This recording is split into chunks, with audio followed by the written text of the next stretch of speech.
Welcome to Double Fries No Slaw. It is Sunday. It is May 15th. We're halfway through May, which I can't even believe yet. But Richie, how you doing, man? How's your weekend been so far? Pretty good, man. Just been a lot of good sports on this weekend so far, especially last night. And then I'm excited for Game 7 of the Bolts tonight. So if you're listening, we're cheating a little bit, recording on Saturday afternoon due to some scheduling conflicts. I will be on the golf course as most of you are listening to this. My wife's not too happy, but that's okay. How about you, TJ? My weekend's been pretty good. Yeah, I've got the ACC championship on right now. The girls down a run. By the end of this show, we'll be able to talk about who won or not. Yeah. We'll record something later. But our track and field team's competing right now at the ACC championship. I saw that they're in a rain delay. The men in first place right now, so that's exciting. Maybe bring home another ACC championship there. And then the baseball team with a massive series against Miami. Really need to win the series to host.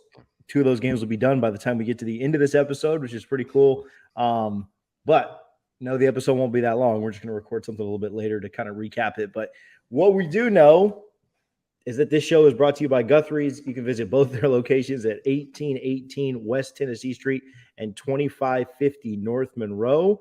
We appreciate their support. We encourage you to visit there, check them out, tell them that Double Fries No Slaw sent you. Tell them, I mean, you know about Guthrie's, right? But tell them you heard about it on the show and encourage you to come in this week or whenever you end up going in, whether you're going up for the Tallahassee Regional in softball, whether you're going up for a baseball series, whether you're going up for whatever, tell them that Double Fries No Slaw sent you. They love hearing that. They message me just about every time. My phone absolutely blows up all the time. And it's pretty cool that you guys go in there and tell them that. Also, when you go through the drive-thru, look for the sticker. The sticker's on the outside of it. They've got our sticker on their window, and we appreciate them continuing to support. They've been with us for almost 2 years now. From the very beginning, they have stuck it out and stayed true. Appreciate Guthrie's. And honestly, the best chicken. My kids got chicken tenders today at lunch, and I was eating, and they were good. Don't get me wrong. We went to Ford's Garage, but I was thinking, man, I wish this Guthrie's was a little bit closer to us. So shout out Guthrie's. Appreciate all their support.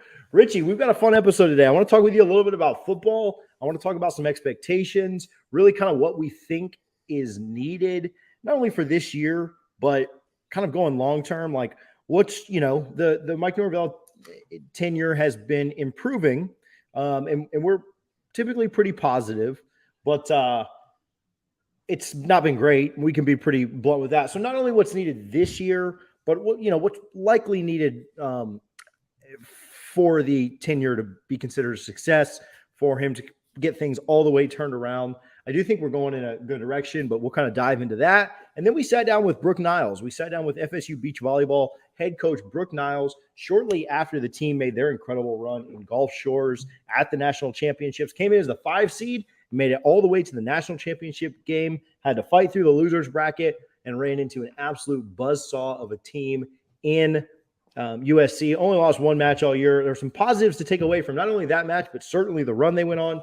So we've got a conversation with Brooke Niles that will play for you guys on this episode. Really, really good. She was a ton of fun. I thought she was so much better this time than the first time we had her, but I just think it's because she was a little more comfortable with us. We had just kind of started getting into interviewing coaches, and now at this point we've interviewed every coach minus the newest one on FSU's campus. Subtle flex there. But I do think that she was fantastic. She was so much fun. Not to tease the people too much, Richie, but I messaged her this afterwards and she agreed. The best part was what the stuff we spoke about off air. I mean, she was great on air, but just to let you guys know, like, she's awesome and hilarious off air. And sorry that we can't tell you what all that was, but maybe one day we'll get to like peek behind the curtain and tell you about it. But she was awesome, huh? She was, yeah. She's every coach we speak to, I feel like at Florida State, we're so blessed to have such a great collection of coaches on the men's and women's side, and everyone that's been on here has been phenomenal. But she's definitely, you could tell it was her second time on the show because she was definitely a lot more loose, opened up a little bit. So it really enjoyed that interview. Yeah, no, she was awesome. So we'll do that. And then one more shout out before we get into everything. You interviewed Coach Bond from FSU Golf, as well as Beatrice Wallin. Absolutely fantastic. I was very jealous watching back that I couldn't make it. Had just something come up and just could not make it. But I was legitimately, like, when you did the basketball interview, like, I'm a bigger basketball guy than golf, but like the nuts and bolts of basketball, like when you did that show, I didn't really care. I wasn't jealous. But they were fantastic. They were so much fun. When you asked her the question that John sent you, you could just see in her face I don't want to ruin it. I don't want to spoil it, say what it was. But so go back and check out that interview. Watch it on YouTube. Go to YouTube. Go to our page, Double Fries Pod or Double Fries No Slaw. It'll come up. It's one of the most recent videos we've got. It's from Friday night. You need to see her face when Richie asks the question that John Pock sent into her. Absolutely phenomenal. And then she laughed and had kind of a rebuttal for it, which was really, really good. And, so anyway, go check that out. But I thought you did a fantastic job. I thought that it is tough going solo. Like, it is really it helps to have really good guests. I will say that, not to take any credit away from you. It does help to have really good guests. Like I chatted with Roberto last week. I chatted with Will Cohen last week. Those guys were great. They know how to speak, and it makes it a little bit easier on you. But going solo is hard. You have no crutch. Like, if I need to take a break or cough or pee or just whatever, I can lean on Richie to do it. But you did a great job. I was legitimately mad that I wasn't there. So hats off to you. Really good stuff. But they were a lot of fun. People need to go back and listen to that podcast for sure, or watch it. Would be the way to do it. I think they got a good laugh at, as I was getting ready before the show started. I'm like, all right, guys, heads up. I don't know if this is going to record or what. I'm just pushing these buttons. TJ told me we're going to hope it works out. So we all had a good laugh, but luckily it worked out pretty well. The wife watched it, said she enjoyed it. So Coach Bond, Beatrice Pauline, two amazing women that represent Florida State, and had a blast talk with them for about 25 minutes last night. Yeah, the quick show, quick listen. I listened to everything sped up on 2 times. So I watched it on YouTube, sped up times 2. So you can literally watch that in 12 minutes, which was really cool. That's how I consume all content. I wish TV shows would let you do that, watch it faster, because I can understand, just get through this. But no, really good stuff. So go check that out if you haven't. I know that, maybe folks aren't as familiar with Olympic sports or golf or stuff that sometimes we cover. I know a lot of people really enjoy that kind of stuff and really enjoy those interviews, but something that's really, really cool, and hearing their perspective is absolutely fantastic. And, for those that don't know, Beatrice is just absolutely phenomenal, has played at Augusta several times, finishes top 10 every time. Richie gave her a little bit of a hard time about that. She's always right there in the mix and plays Augusta like it's, the backyard. But, she's really good, and those ladies were awesome. So hats off to you. Hats off to them. They're competing in the national championship. We'll talk about that in the roundup a little bit later. Okay, let's get into it. Football, FSU football. So now we've wasted 8 minutes of people's time, shouting ourselves out and shouting off everything else. We talked about this on the Spaces a little bit on Friday. I had Peach and Sam from the Listen Up podcast on. I thought they were fantastic. Had some really good callers and people that came in.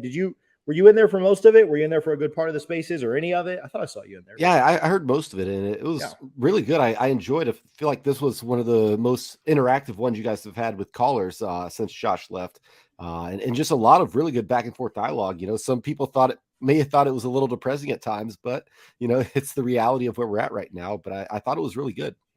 Yeah, I thought it was. I thought it was an honest look, and you can go back and listen to it for free. We do the Spaces on Twitter. Mondays and Fridays is kind of the schedule right now, or Tuesdays and Fridays based on what works for some people. But you can go to patreon.com/FSU Spaces. Everything on our Patreon is completely free. I don't have anything behind a paywall or anything locked there. If you want to donate, of course, you always can. But everything is completely free there. You can go on and you can listen to Friday's episode. You can listen to that on 2 times speed because it was kind of a long one. But no, I thought it was really good. I think it was just an honest kind of look around, a bunch of things. Blame, the state of the program, the state of recruiting, the state of the coaching staff. And, I don't know, we're pretty positive guys, right? We put a positive spin on a lot of things, but at the end of the day, FSU football has not been positive for the last 4 years, right? And really even the 5th year before that, it was barely positive. It took a reschedule against a terrible team and then a bowl win without your head coach to be able to get above 500 there. And so, yeah, I think that, Florida State football, if you're looking at where Florida State football is right now, there's a way to talk about it, and there's a way to not be, absolutely just bow breeding and saying everybody sucks and we should clean house and fire everybody. But I mean, if you're being honest, Florida State football has not been positive for the last 4 years. And so I thought we were fair. I thought people came on and you can justify some things. You can explain some things. But yeah, I mean, it may have been a little depressing at times, but even when people came on and, if they were a little more negative or a little bit more down on the team or just kind of whatever, I think we see a path to get out of it. Now, whether or not that path happens, who knows, right? Like, there's really no way to predict or say 100%, like, oh, we've definitely pulled up out of this nosedive. At this point, we've still gone 4 years without having a winning record. We still won 5 games last year, even though there was some positivity coming out of the second half of the season. But what are your thoughts on Florida State football in general as it pertains to this season? Like, how do you kind of see this season? And I'm not asking for a prediction, but how do you kind of see this season needing to shape up for us to right the ship? Yeah, man, it all comes down to, building a competitive roster. And by competitive, I mean, you go on the field against Clemson and you don't think, oh my goodness, we just have no chance in this position battle.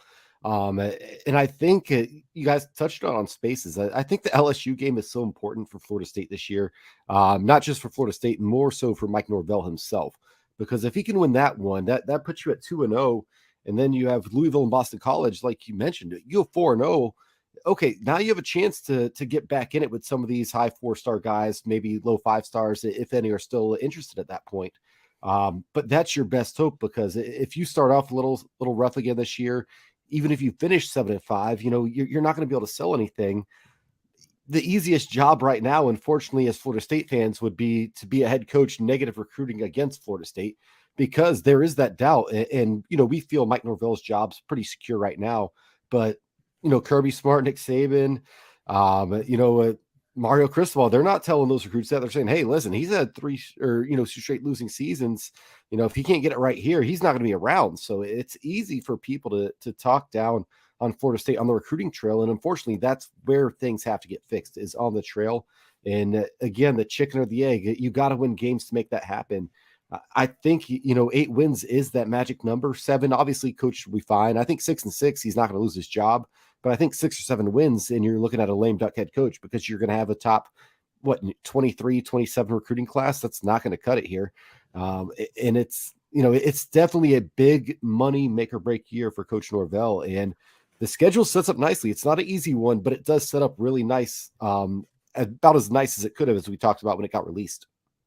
Yeah, I think that, I'm somewhere between that 7 and 8, right? Like, I think that, and I kind of mentioned this yesterday, I think that the perception of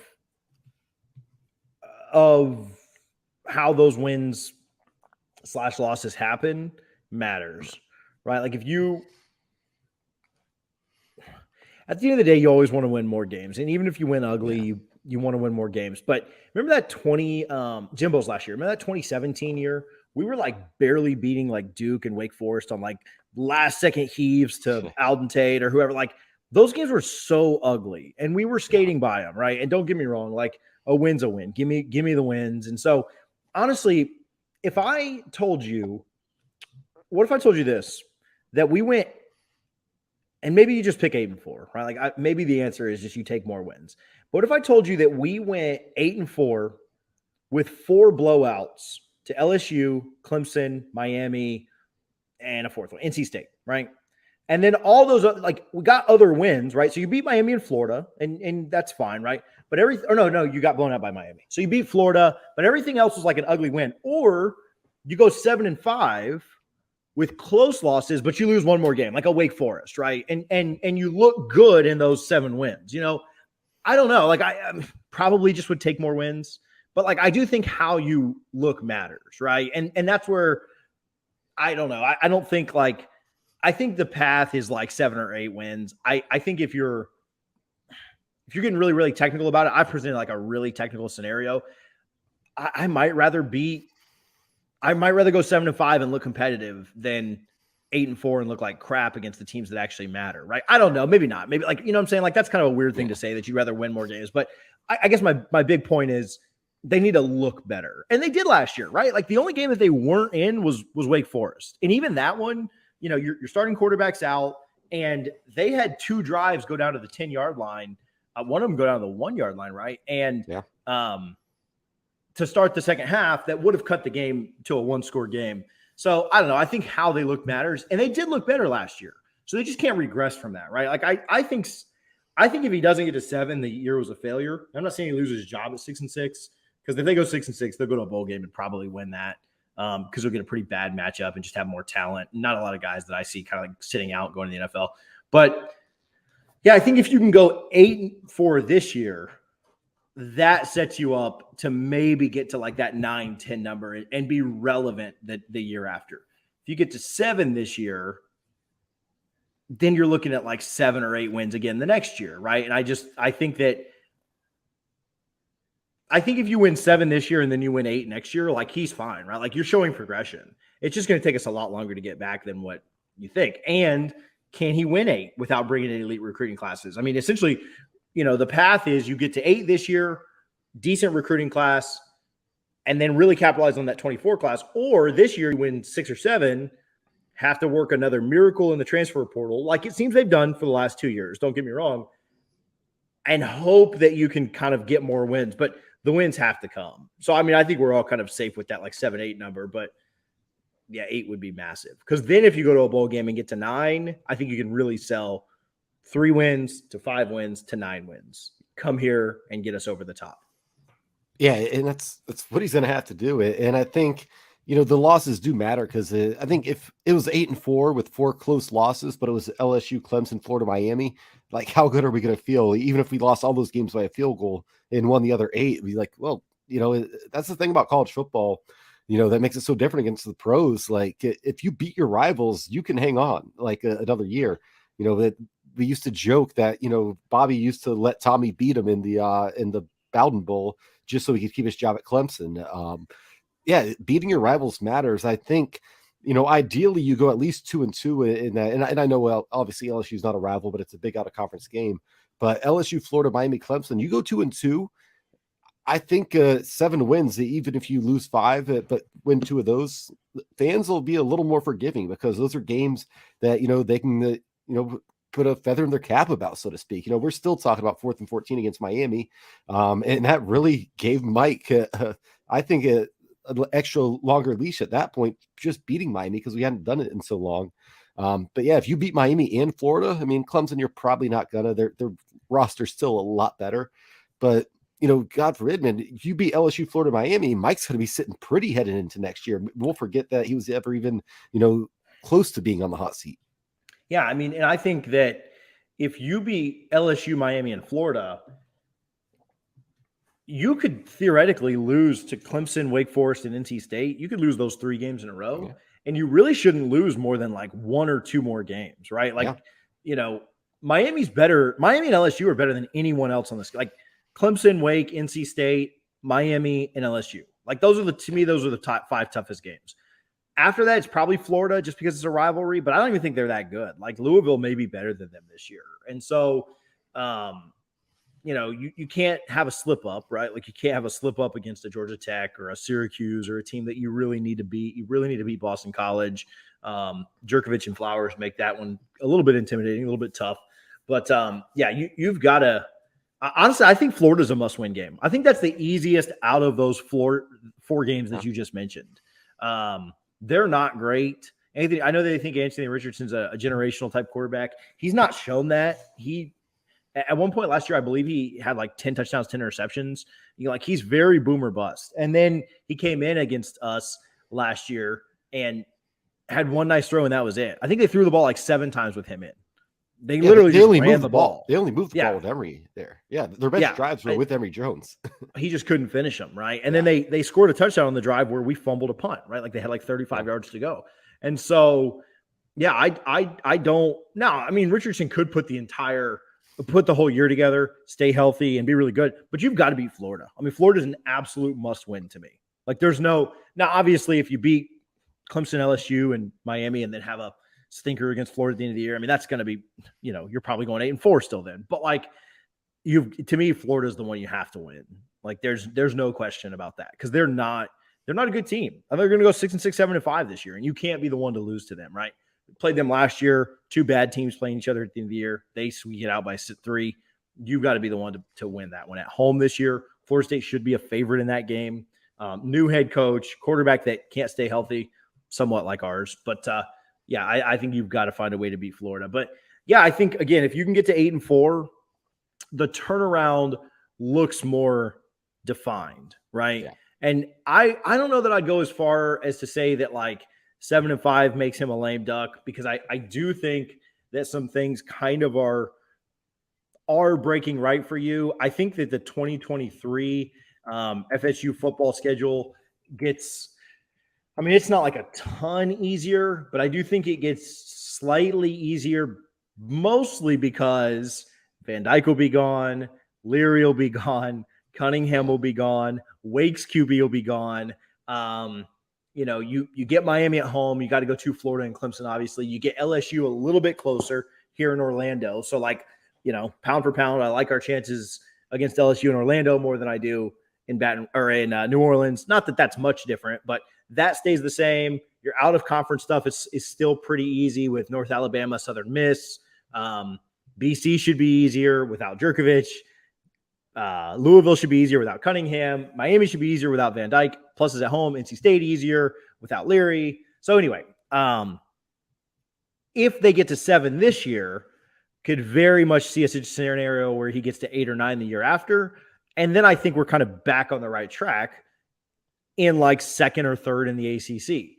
So I don't know that I'd go as far as to say like lame duck, but I do think that the comeback and the certainty around us getting better is definitely stronger with 8-4 and would be massive if we can get there. So, are you willing to predict 8-4 yet? Or are you still around like 6-6, 7-5? Where are you at there? No, I'm still in that 6-8 range right now. We'll see what these rosters look like. We didn't get the flurry of portal, happenings that we thought we would get. Obviously, I think Florida State has room to add 4 more, so we'll see what those additions look like. And Amarius Mims would have been huge. I think with that, I would have felt confident saying 7 or 8 for sure. But I think right now I'm still in that 6 to 8 range. Anything below 6, and let's move on at that point. And I don't think that's going to happen. I definitely see this team in that 6 to 8 range.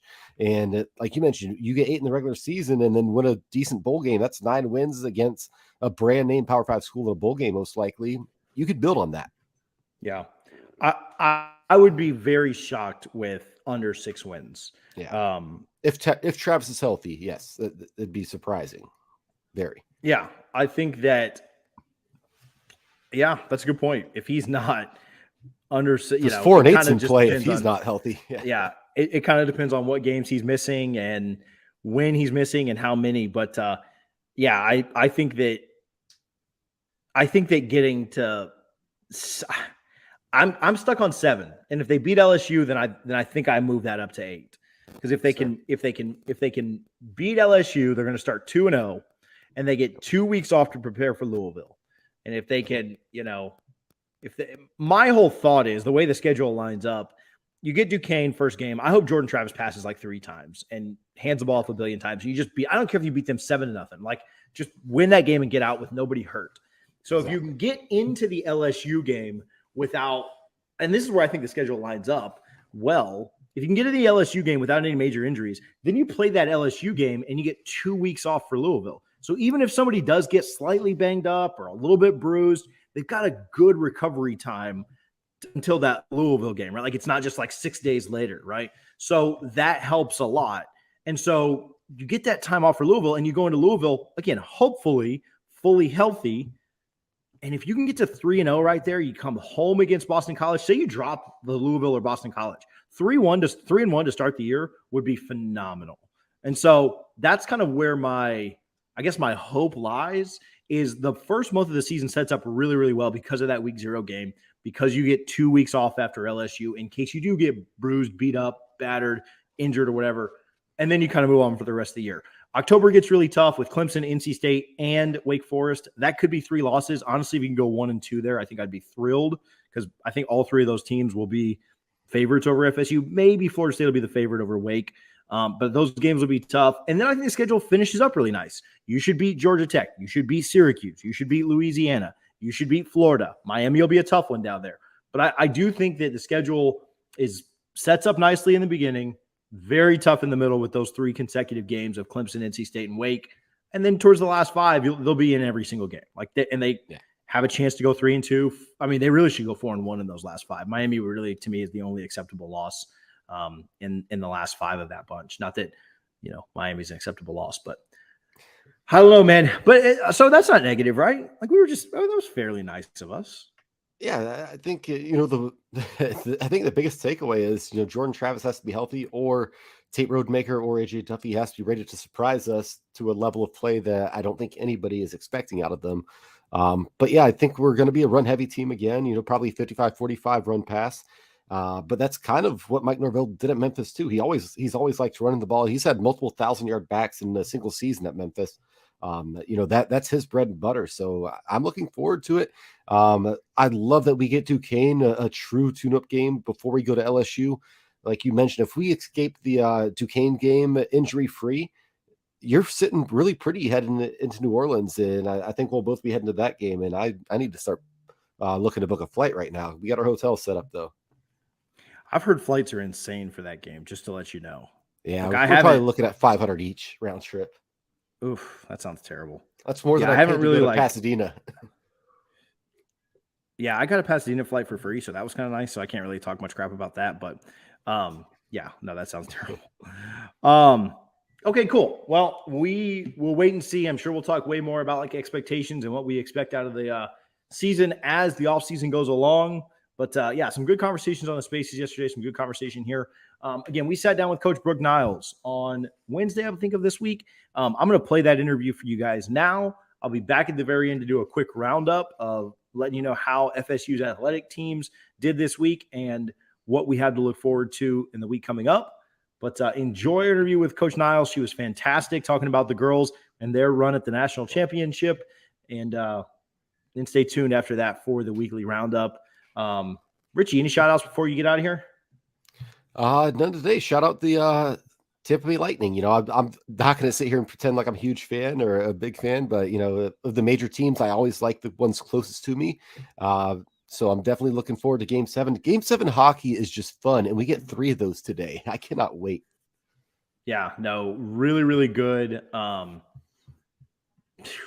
cannot wait for the game, and hopefully we find a way to win it because I don't want the season to be over just yet. I don't think we win it all this year. I want the All-Florida series. I want the Panthers Lightning. That'll be fun. That one would be a ton of fun. A rematch from last year. I don't think the Lightning win it all this year, but I do not want it to end in the first round. Toronto's a good team, but I do not want to lose. So anyway, we will be back after the interview with Coach Niles. Welcome back to Double Fries No Slaw. We have returning to the show again, Brooke Niles from FSU Beach Volleyball. Coach, how are you doing today?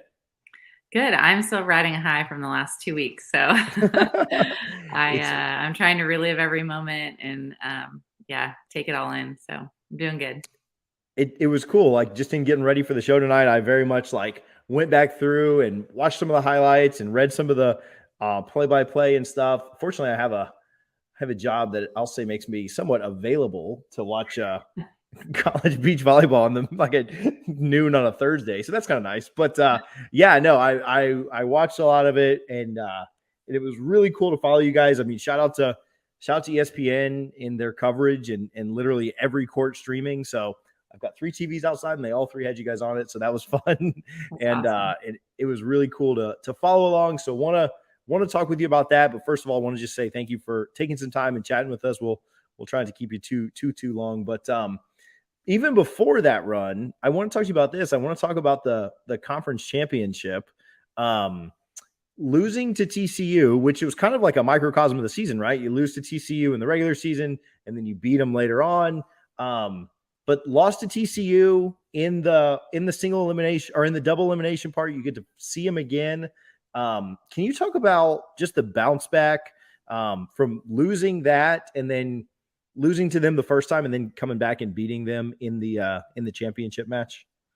Yeah, I think it just obviously we wanted to beat them every time. We want to beat everybody every time we play. I have a really great group of competitive players.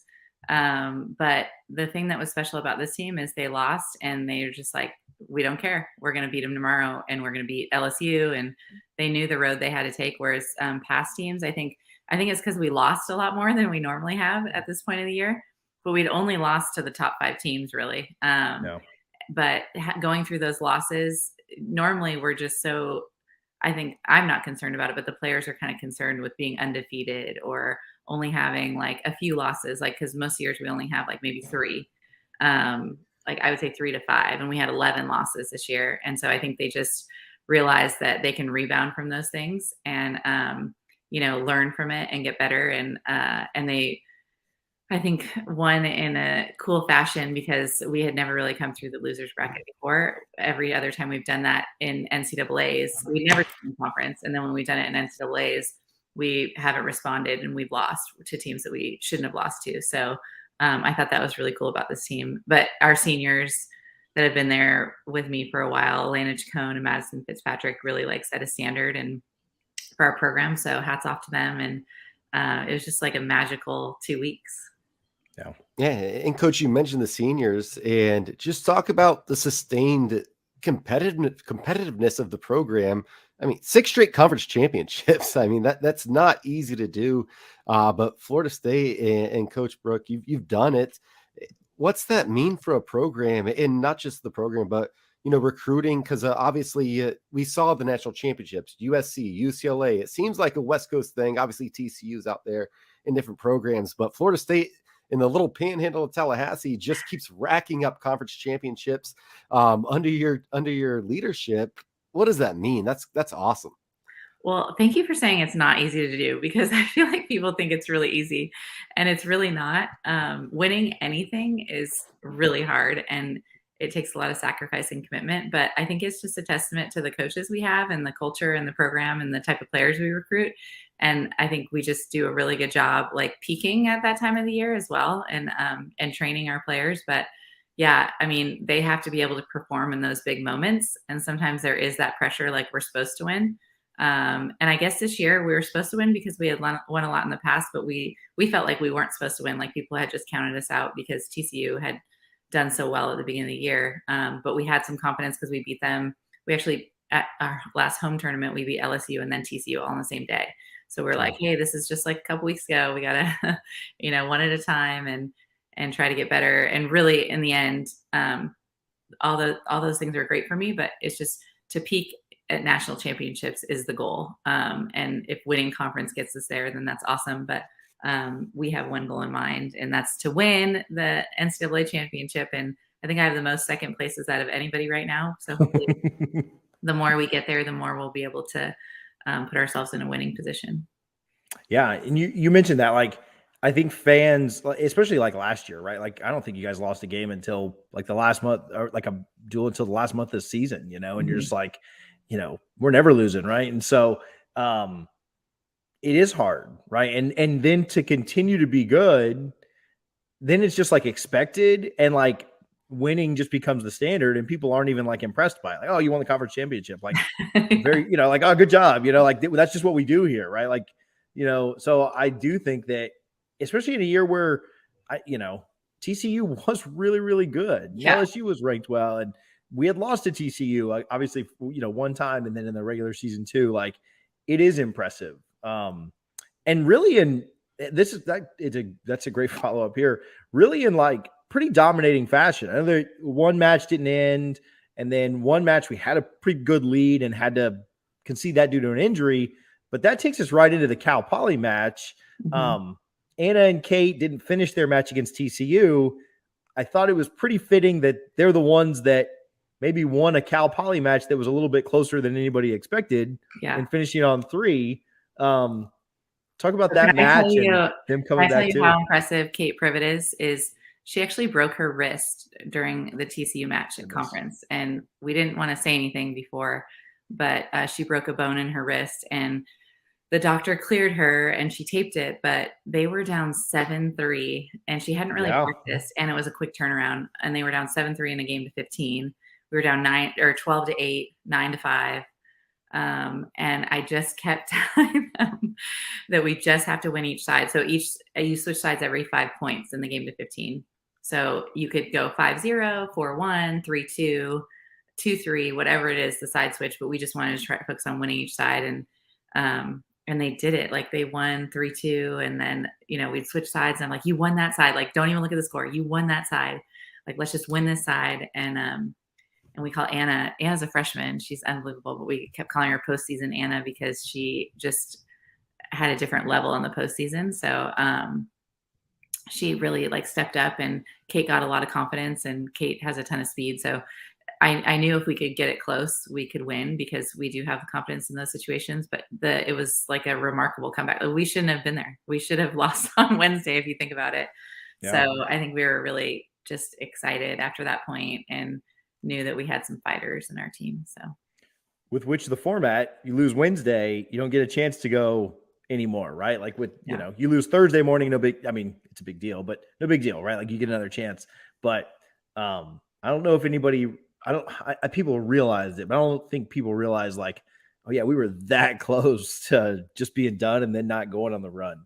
Yeah. And that probably would have been the worst feeling ever. Yeah, for sure. Lost to USC, but then bounced back against LSU again. LSU, you guys had to play a ton, played them, a bunch in the regular season, a couple of times in conference. Here again, the LSU match was, again, when you play a team that many times, they understand tendencies. And that match was a little tougher than some of the other ones had been. Really good showing against LMU. And then the UCLA match on Sunday morning. I know a lot of people were watching that. I know a lot of people were, or maybe Sunday afternoon. A lot of people tuned in. I was literally at Mother's Day lunch, like watching under the table. Like, don't tell my mom or mother-in-law or wife, but my wife did look over, like, she's like, you're such an idiot. But I'm like watching it on my phone, like connecting to Maggiano's Wi-Fi. It did remind me though of 2018 and losing to them. You mentioned in the national championship, really thrilling win on, to come back on court one in a third set. Did it feel better though, because it was UCLA and 2018, everything, or was it just, it felt good because it was a win? I mean, UCLA is always tough. And to be honest, we played them twice earlier in the year and we should have won. We were up in the deciding game by 3 or 4 points and they came back. So that's what happened too. We were in the first quarter and then 18-14 in the second in a game to 21. So when they came back and sent it to the third, I knew that was like a big moment for our players, and you could have a lot of like lack of confidence, but we pushed each other through it. And Brooke Bauer just showed like great senior leadership, and she'd been in those moments before. She's our transfer from Pepperdine. But yeah, it was nice because, obviously a lot of people see all the great things about our team, but we definitely had a tough year, just learning moments and, things like that are behind the scenes. So to know that like all your decisions led to getting to that moment as a program, that was kind of a big sigh of relief, I guess, to see that, if you buy into the process and you trust each other, then good things can happen. Yeah, no, it was really impressive to watch. It was crazy. And the format, and I'll let Richie go here, but like the format, we talked about it a little bit off there, but the championships in beach volleyball are unlike anything else, right? Like football, you get a month off. Basketball, you only get 2 days, but you really have the week because it's leading up to the Final Four, right? Softball, you even get like a day or two off to regroup. But once you're in the championship, like it's the same for everybody. Playing like an hour later, like that's just insane, right? Like out in the sun, hot heat, like there's no rest. The format is just crazy, and maybe it's a good thing at times, right? Like everything in life, it's pros and cons, right? Like when you have that positive momentum and things are rolling, it was really good for us, obviously, on Saturday. But the format of the beach volleyball national championships is so intense. Because like you said, you were literally a couple of points away from going home on Wednesday, and then you just keep it rolling and you're all the way there until the final match on Sunday. How hard is it on the girls? Like they're young, right? Like, so they're somewhat more resilient than us, right? But how hard is it to just like up and down and up and down, and you really don't know if you're packing your bags in an hour or playing for the trophy? Yeah, I mean, I think it's really hard on them because we only did an itinerary for meals and everything till Wednesday because we didn't know. And then you don't know what your schedule is going to be or if it's going to change. And like we said off air, we had some weather delays, so we had gone to the beach on Friday to play our first match, and right when we started our warm up, right when we were about to get on the court. Mhm. It's like 10 minutes till the lightning comes, and we had to put everything away, go back to the hotel, and wait for 3 hours, and then play a really good LMU team again that we had lost to a few weeks before. So yeah, they're resilient. They're young and their bodies can handle a little bit, but I think Sunday had taken its toll on us. It was really, really hot.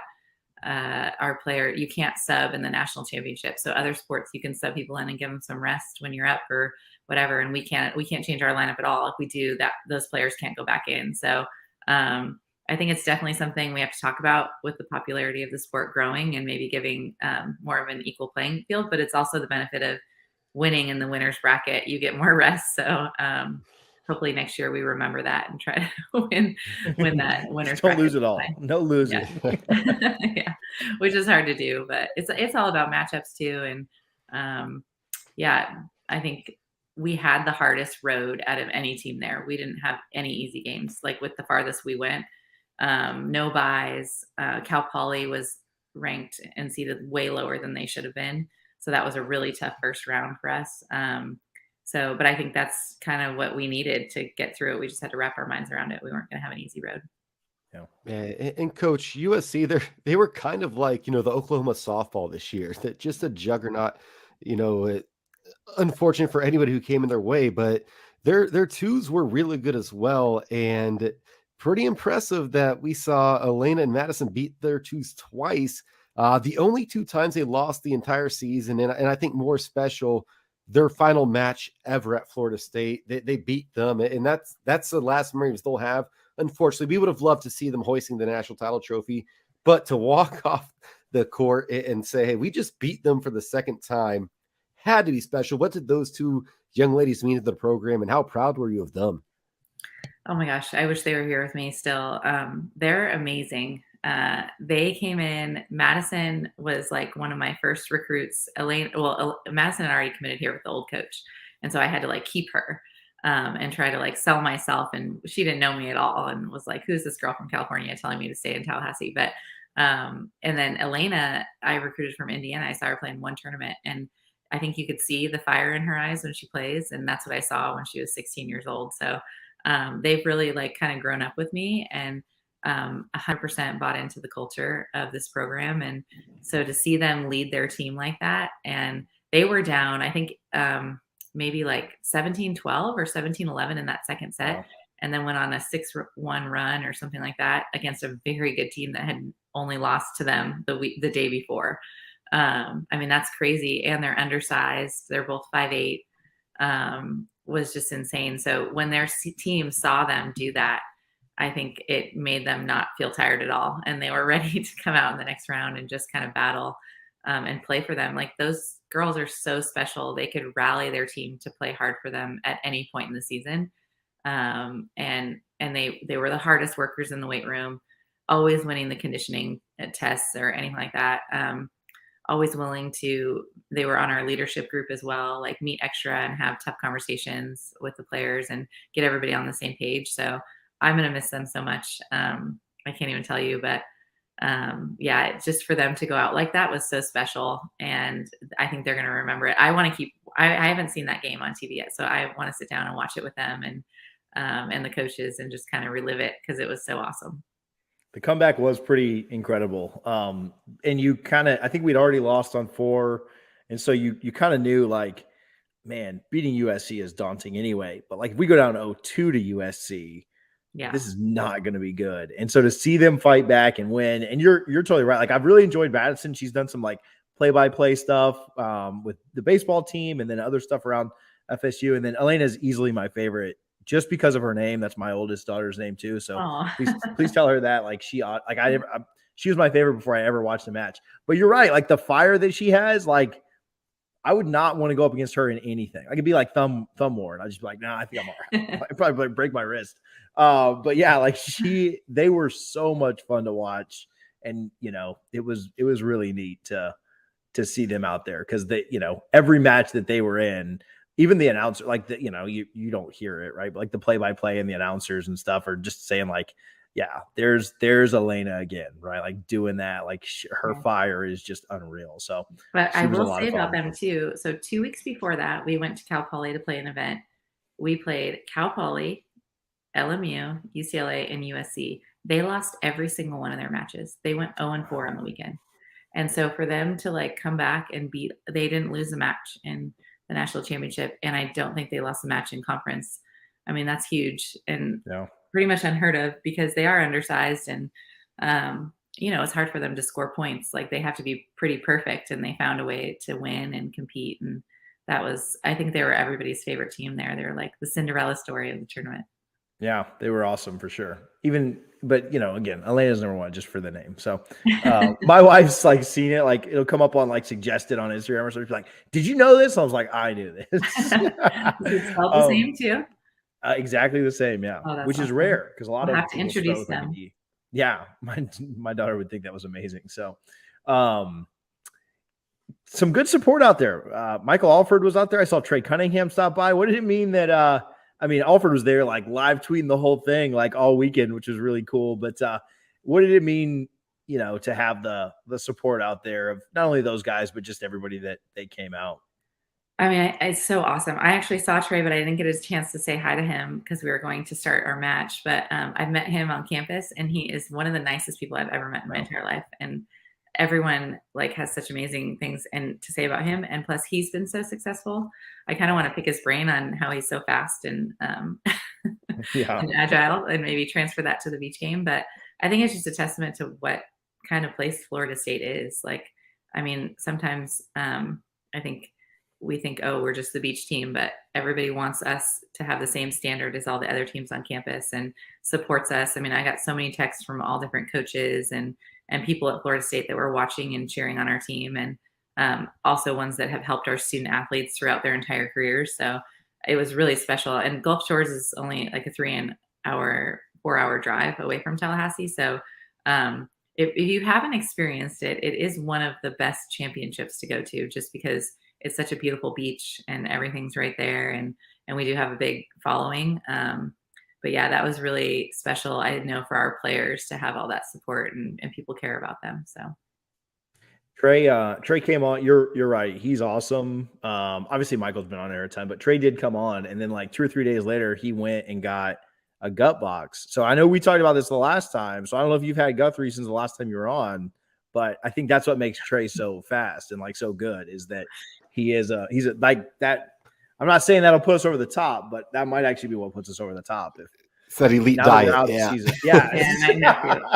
it's the worse it is for your arteries. I mean, you have to splurge every now and then. You have to detox and intox a little bit.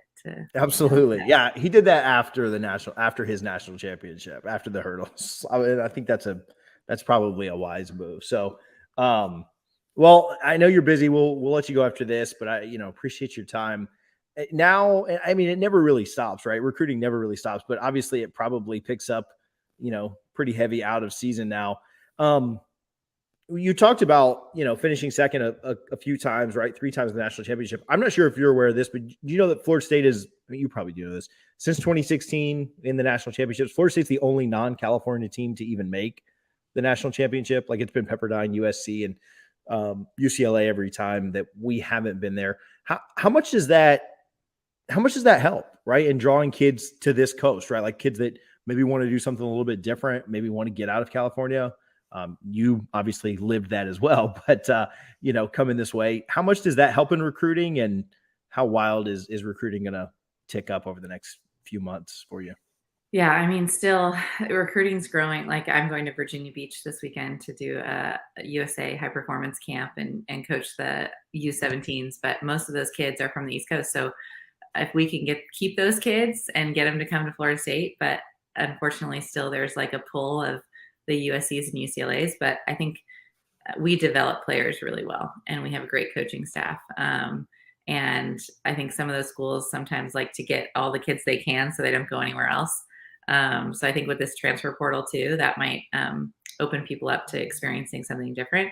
But I mean, the West Coast has won every national championship so far. So I understand why people want to go there, but I think just our school is so special in the fact that we have all this rich tradition. It feels like a family and people are really close together. Plus you can get high level training. So we hope to to break open and get that gold trophy and not just a silver one soon. But yeah, recruiting is nonstop. I thought I'd get a day or two just to like spend with my kids and not be on my phone, but unfortunately it's been probably worse than it ever has been, in a good way, because yeah, we're trying to ride this wave of momentum basically, from being in the finals and having such a charismatic team that people were able to see on TV. So I think it's all good stuff, but yeah, very, very busy. I'm sure any other coach would probably tell you the same thing. Yeah, for sure. All right, I lied to you. I got one more. I do like asking about this. Women's sports right now, within 1 week, golf absolutely, I don't know if I'm allowed to say this. I don't care. Slaughtered the the field there in the Tallahassee regional. The top 4 teams advanced, and it was cool to see Miami be the 5th team. So, it's always good when your rivals go home. Not to be too petty or not. Beach volleyball obviously reaches the national championship. Tennis made their 5th straight NCAA tournament and advanced to the 2nd round. And softball should have a top 8 seed here coming up in the next couple of days. Obviously, they start the national championship. And then one more that wasn't in the tweet from Carter over at the Tallahassee Democrat. The track team won the ACC championship last year and looks to repeat that coming up here starting tomorrow. So women's athletics at FSU are really carrying the torch right now, right? Like, not to mention soccer national champions this year. Oh yeah. We're doing the let's just throw it all in there. Yeah. Let's not forget about those guys, please. The ones that really carry. But yeah, like thoughts on and what's been neat about it is the exposure and being able to see a lot of this stuff on TV and a lot of this stuff, like every softball game coming up this weekend is on TV. Obviously, you guys' stuff was as well. So thoughts on just women's athletics kind of carrying the torch right now? I mean, I think there's so many great coaches at FSU, but the ones that coach the women's sports, I have a special connection with, and they're just awesome. And I try to soak in like how they run their programs and what we can carry over to ours. But I think in the end, we're all pretty competitive, and there's a standard here at Florida State, and I think we can attract really top recruits because there's this level of excellence, but also the family atmosphere and the tradition and, all that stuff. Like all the coaches, I mean, Mike Novell sent me a really amazing text. Amy Bond, like she's getting ready to play her tournament that they're hosting. And she's texting me like, great job. I saw she told me about that interview where I yelled at the refs, but so it was one of my favorite parts of the tournament. So don't apologize too much. I don't even remember saying it, but it was probably terrible. But yeah, so I think women's sports, like women are amazing athletes and they can do anything. And the fact that we're getting this exposure on TV, the only question I would have to everybody else is, what if all our women's sports got the same exposure as men on TV? What if they got the same marketing dollars as men? What if they got the same coaching salaries as men? Like, where would our women athletes be? And I think they would be right up there because, they're all these women athletes are great people, amazing students, and just like even when kids come, they just want to be around our players so much. And so I think it's really great for families to experience that. And I mean, the women's softball is like my favorite thing to watch on TV in the postseason. And can't wait to take a front row seat to watch all those because it's exciting. But yeah, I'm so impressed by all these people that I'm around on a daily basis. And I'm not surprised that they're successful, but to have it all at one school and have that much success is really unique. And I really don't know why, but we're like killing it in all our sports. So I'm excited. Yeah, no, it's been a ton of fun to watch. It was a ton of fun to watch you guys over the last couple of weeks. And like I said, I can't wait to jump right into softball tomorrow night. Like we will be watching every match or every I'm still in beach volleyball mode, but every game all the way through, and hopefully they can win it like they did a couple of years ago. But Coach, thank you so much for taking time and chatting with us. We really appreciate it. We're already excited for next year to roll back around, but try and catch a couple of days off if you can over the next few months. Yeah, it's gonna be hard, but and are you having a boy or a girl? Boy. Any day now. It actually may have happened by the time this happened. So we're girl, boy. So wow. Any day now. So we'll see. Fingers crossed. Yeah, that's crazy. But best of luck to you and your wife. Thank you. That's really exciting. So I don't know how you're doing it with them that close together, but a lot of prayer and Diet Dr. Pepper. So, all right, Coach, thank you so much. We appreciate it. Thanks for having me. See you guys later. All right. All right. Really appreciate Coach Niles for hanging out. Was awesome to hear her perspective on the beach volleyball team's run in Gulf Shores. Went in as the 5 seed, ended up playing for the national championship game. She was fantastic. And so we really appreciate her for taking time and recording that with us. And hope you guys enjoyed that interview. I want to give you a quick rundown of what's going on in FSU athletics, and then we'll get out of here. Before we do that, I want to always thank Garnet and Gold for their support. Certainly appreciate all that they do. They are absolutely fantastic, and working with them has been really, really good. They are FSU Knoll owned, family owned and operated for several decades. They've employed thousands of FSU students over the years, given back to the boosters, as well as worked with a lot of our athletes that are NIL athletes. We'll talk about the softball team here in just a minute, but work with Kaylee Mudge and Sydney Sherrill. Could not encourage you more to order from Garnet and Gold. I bought something this weekend. It took 2 days to get to my house. Bought something on Thursday. It was at my door Saturday. Some stuff for the baby that's coming, and a shirt for myself. You can use code No Slaw to get 15% off of your order. If you order over $75 and you have an account, you get free shipping. So I think my order was about $90, 15% off of that, and then free shipping as well. Free shipping in 2 days is pretty unheard of. It's kind of the Amazon route there. So love Garnet and Gold. Go sign up for an account with them so that you can be alerted when they've got sales and different things going on. FSU athletics, I'll try not to leave anybody out, but shout out the golf team who won the regional championship in Tallahassee. Absolutely lapped the field. If you missed, Richie did an interview on Friday night with Coach Amy Bond and Beatrice Walleen. Really, really good stuff there. And so go check out that interview. Quick listen, maybe like 22, 24 minutes. Like I said earlier in the show, I listened to everything sped up on 2 times speeds. It took me about 12, 13 minutes to listen to it. Really good stuff. So shout out the golf team. The men's golf team gets started on their tournament. Their regional this week, and the ladies are at the national championship in Arizona later this week. So shout out to them. Hopefully they can bring home the national title, but just really want them to play well, and really love Beatrice and Coach Bond for taking their time and hanging out with us last week. Men's tennis wrapped up their season with a loss yesterday in the Sweet 16 to Tennessee. Obviously, the highlight of their year being the massive upset victory against Georgia. Tennessee is just a machine, number 6 in the country. Certainly will be there competing for the championship. But shout out the men's team from going under 500 last year to making the Sweet 16 this year. An absolute turnaround. Shout out to Coach Holtquist, friend of the show, someone that had been on. Excited to see that program continue to build and get back to the level that they expect to be at. Softball obviously won their ACC championship. We were talking about yesterday when we recorded. The girls were playing while we recorded. In fact, Kaylee hit the game-tying home run kind of, I think, in the fourth or fifth inning. And so it was really, really cool to end up watching that game. Mac Leonard hits a 3-run home run in the 6th, and then Catherine Sandercock closes it out in the 7th. Amaya Ross, really, really, really impressive running there in the 6th. Ended up scoring the game tying run thanks to really, really good base running, stealing second, moving up to third on the throwing error, and then getting home on a pop fly that was not very deep, only a foot or 2 from the infield. Her speed really, I tweeted this too, but if we don't get that game tying run, I don't know if Mac Leonard's home run ever happens or not.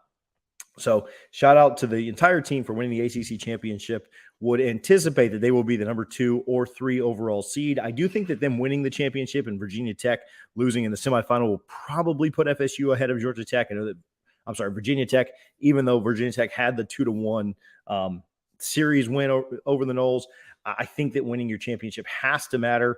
And so I would anticipate Florida State will be the 2 seed. I think championships have to be valued, and making a championship or I just kind of think about it from the perspective of if Florida State and Virginia Tech would have played each other in that championship, then they certainly would have made Florida State the 2 seed.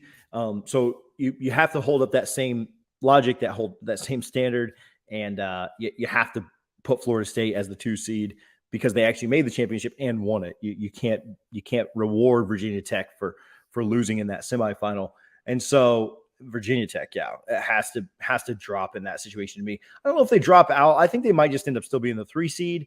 They went on a great run to end the year and they ended up losing to Clemson in the semifinal. But I don't know that it matters too much if they keep Virginia Tech 2, which I don't think they will, or move them 3. If it's 2 versus 3, I think that those two teams play each other. Once that kind of happens, I saw a projection that Florida State would be paired up with the Gainesville regional. I also saw a projection that Fayetteville, Arkansas would get the 3 seed and Virginia Tech would move down to 4, which would be pretty unfortunate for them. If they would have literally just won that game against Clemson, they would have had a great shot against Florida State and then stayed in that 2 seed. Obviously, as a 4 seed, you're going to probably be matched up with Oklahoma fairly early if the Women's College World Series is in their future. So we'll see how it all kind of shakes out tonight. I'm going to do an FSU softball spaces. I know we do them all the time for football, but I'm going to do a softball spaces. We're going to have some guests in there for sure. Can't say who, don't want to say who, but have had a couple people told me they're going to stop by. So a softball spaces coming up after the selection show. The selection show's at 7 p.m. And so find my Twitter account. I'll retweet it from this pod account for sure. And we'll do an FSU softball spaces around 8 o'clock once the selection show's over. And we'll have some fun with that and see who shows up for sure. Baseball split their series yesterday, lost the early game of the doubleheader, won the late game, ended up being pretty dramatic, won 6-4, and ton of fun watching that second game. Hopefully the team can go out and get the series win today. Really need this to really have any legitimate chance to host. I think Florida State needs to win this. Now, I guess the path exists or the scenario exists where if they lose a close one today and then win out, right? Beat Florida, win the conference, win the series, sweep the series next weekend, and then win the ACC. Maybe they'd still, host in that situation. Winning the entire ACC is going to be really tough. It's the best conference in baseball. So I think you've got to win today, then got to beat Florida, and then got to, probably win the series this weekend, I think against North Carolina coming up. So softball will be in the regional this weekend coming up. Again, women's golf plays in the national championship coming up. And then one more shout out, track and field. The men took home first place. They took home the ACC championship. The women took home third place in a really, really impressive showing. And going into the final day, I think they were in like 8th or 9th and came all the way back to take home third place at the ACCs. Again, men's track and field, though, with a conference championship. So 2 conference championships won yesterday, softball and men's track and field. Shout out Coach Brayman and the team. I saw Trey was out there killing it. I saw Lauren was out there killing it. Some former Double Fries No Slaw alums. So really, really good stuff for them. But appreciate you guys for tuning in. Appreciate Coach Niles for hanging out for a little while and recording that interview with us. Really good conversation with Richie today. A lot to play for here on this Sunday for FSU baseball. And like I said, the women's softball, the softball selection show, 7 p.m. tonight. We'll do a Twitter Spaces afterward. I'll share it from Double Fries. Of course, I'll have it from my account. But appreciate you guys hanging out. Appreciate you for all your support. Shout out to the people that take care of us, Garnet and Gold and Guthrie's. And we will be back. We actually have a pop-up episode tomorrow night. I don't want to say who because I don't ever like to release the names in case something comes up. I don't want you guys to blame them. You can just blame us if it doesn't end up happening. But we have a pop-up episode tomorrow night, Monday night, that you guys are going to love to hear. Tune in and check that out. And we will see you guys then. Until next time, go Noles.